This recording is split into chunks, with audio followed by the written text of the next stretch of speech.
Assalamualaikum warahmatullahi wabarakatuh. Halo semuanya, perkenalkan nama saya Rosmiati. Saya mahasiswa jurusan Administrasi Publik, Fakultas Ilmu Sosial dan Politik, Universitas Sultan Ageng Tirtayasa.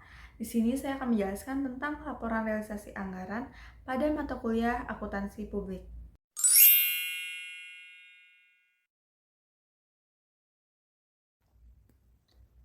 Apa itu LRA?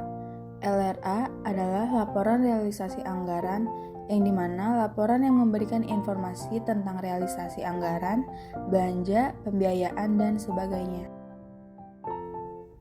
Tujuan laporan realisasi anggaran keuangan adalah suatu cara untuk membandingkan jumlah anggaran dengan realisasinya pada satu periode, di mana berdasarkan umumnya laporan ini berkaitan dengan anggaran keuangan yang diantaranya seperti sumber daya, alokasi, dan penggunaan sumber keuangan yang dikelola perusahaan.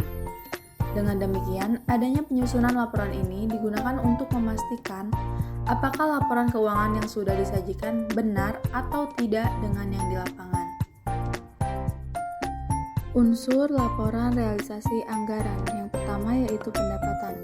Pendapatan merupakan unsur pertama yang dicatat ke dalam laporan kinerja anggaran atau yang disebut sebagai pendapatan dari rekening daerah atau negara. Selain itu, pendapatan ini menambah jumlah anggaran dan merupakan hak pemerintah. Unsur berikutnya yaitu belanja. Belanja dari semua pengeluaran pihak bendahara di mana aktivitas belanja ini akan mengurangi surplus anggaran untuk satu periode anggaran, sehingga semua transaksi belanja pemerintah tidak dilakukan pengembalian pembayaran. Yang ketiga yaitu transfer. Pengiriman atau transfer adalah penerimaan dan pengeluaran uang dari satu perusahaan ke perusahaan lainnya, karena kegiatan ini untuk membagi dana keuangan atas suatu aktivitas usaha. Kemudian yang keempat yaitu pembiayaan. Pembiayaan adalah suatu kewajiban pengeluaran atau penerimaan dalam bentuk apapun yang tidak mempengaruhi kekayaan usaha. Manfaat laporan realisasi anggaran.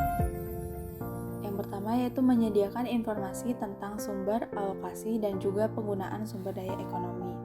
Kemudian yang kedua yaitu menyajikan informasi realisasi anggaran secara menyeluruh yang nantinya berguna untuk mengevaluasi kinerja pemerintah dalam hal efisiensi dan efektivitas penggunaan anggaran. Di samping itu, laporan realisasi anggaran juga menyediakan beragam informasi yang berguna dalam memprediksi sumber daya ekonomi yang hendak diterima untuk mendanai kegiatan pemerintah di periode mendatang berbentuk laporan komparatif. Tidak hanya itu, laporan ini juga mampu menyediakan informasi tentang berbagai perolehan hingga penggunaan sumber daya ekonomi yang telah dilaksanakan, apakah penggunaannya efisien, efektif, hemat, dan sesuai anggaran serta peraturan perundang-undangan atau tidak. Cara membuat laporan realisasi anggaran. Yang pertama yaitu membandingkan antara anggaran dan realisasi keuangan. Kemudian yang kedua, membandingkan antara anggaran kas dengan realisasi keuangan atau PPTK. Kemudian yang ketiga yaitu perbandingan komposisi anggaran dan realisasi keuangan berbelanja. Yang keempat, grafik tentang realisasi keuangan bulanan per program. Dan yang terakhir yaitu perbandingan realisasi keuangan dengan progres fisik kegiatan.